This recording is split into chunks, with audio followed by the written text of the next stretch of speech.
एक बार देवी पार्वती ने देवों के देव महादेव से पूछा, ऐसा क्यों है कि आप अजर हैं, अमर हैं, लेकिन मुझे हर जन्म के बाद नए स्वरूप में आकर फिर से बरसों तप के बाद आपको प्राप्त करना होता है। जब मुझे आपको पाना है तो मेरी तपस्या और इतनी कठिन परीक्षा क्यों? आपके कंठ में पड़ी नरमुंड माला और अमर होने के रहस्य क्या हैं?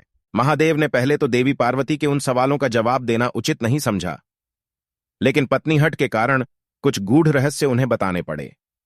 शिव महापुराण में मृत्यु से लेकर अजर अमर तक के कार्य प्रसंग हैं, जिनमें एक साधना से जुड़ी अमर कथा बड़ी रोचक है, जिसे भक्त जन अमृतत्व की कथा के रूप में जानते हैं। पौराणिक मान्यताओं के अनुसार अमरनाथ की गुफा ही वह स्थान है जहां भगवान शिव ने पार्वती को अमर होने के गुप्त रहस्य बतलाए थे। उस दौरान वहां उन दो दिव्य ज्योतियों के अलावा तीसरा कोई प्राणी नहीं था, न महादेव का नंदी और न ही उनका नाग, न सिर पर गंगा और न ही गणपति कार्तिकेय। गुप्त स्थान की तलाश में महादेव ने अपने वाहन नंदी को सबसे पहले छोड़ा। नंदी जिस जगह पर छूटा उसे ही पहलगाम कहा जाने लगा। अमरनाथ यात्रा यहीं से शुरू होती है। यहां से थोड़ा आगे चलने पर शिवजी ने अपनी जटाओं से चंद्रमा को अलग कर दिया। जिस जगह ऐसा किया वह चंदनवाड़ी कहलाती है। इसके बाद गंगा जी को पंचतरणी में और कंठाभूषण सर्पों को शेषनाग पर छोड़ दिया। इस प्रकार इस पड़ाव का नाम शेषनाग पड़ा। अमरनाथ यात्रा में पहलगाम के बाद अगला पड़ाव है गणेश टॉप। मान्यता है कि इसी स्थान पर महादेव ने पुत्र गणेश को छोड़ा। इस जगह को महागुणा का पर्वत भी कहते हैं। इसके बाद महादेव ने जहां पिस्सू नामक कीड़े को त्यागा वह जगह पिस्सू घाटी है। इस प्रकार महादेव ने अपने पीछे जीवनदायिनी पांचों तत्वों को स्वयं से अलग किया। इसके पश्चात पार्वती संग एक गुफा में महादेव ने प्रवेश किया।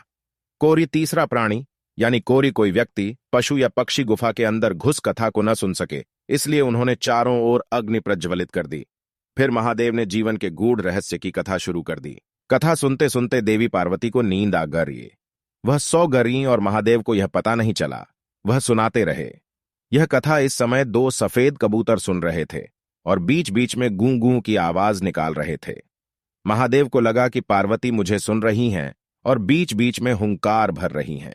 चूंकि वैसे भी भोले अपने में मग्न थे तो सुनाने के अलावा ध्यान कबूतरों पर नहीं गया। दोनों कबूतर सुनते रहे। जब कथा समाप्त होने पर महादेव का ध्यान पार्वती पर गया तो उन्हें पता चला कि वे तो सो रही हैं। तो कथा सुन कौन रहा था? उनकी दृष्टि तब दो कबूतरों पर पड़ी तो महादेव को क्रोध आ गया। वहीं कबूतर का जोड़ा उनकी शरण में आ गया और बोला, भगवान, हमने आपसे अमर कथा सुनी है। यदि आप हमें मार देंगे तो यह कथा झूठी हो जाएगी। इस पर महादेव ने उन्हें वर दिया कि तुम सदैव इस स्थान पर शिव व पार्वती के प्रतीक चिन्ह में निवास करोगे। अंततः कबूतर का यह जोड़ा अमर हो गया और यह गुफा अमर कथा की साक्षी हो गई। इस तरह इस स्थान का नाम अमरनाथ पड़ा। मान्यता है कि आज भी इन दो कबूतरों के दर्शन भक्तों को होते हैं। अमरनाथ गुफा में यह भी प्रकृति का ही चमत्कार है कि शिव की पूजा वाले विशेष दिनों में बर्फ के शिवलिंग अपना आकार ले लेते हैं। यहां मौजूद शिवलिंग किसी आश्चर्य से कम नहीं है। पवित्र गुफा में एक ओर मां पार्वती और श्री गणेश के भी अलग से बर्फ से निर्मित प्रतिरूपों के भी दर्शन किए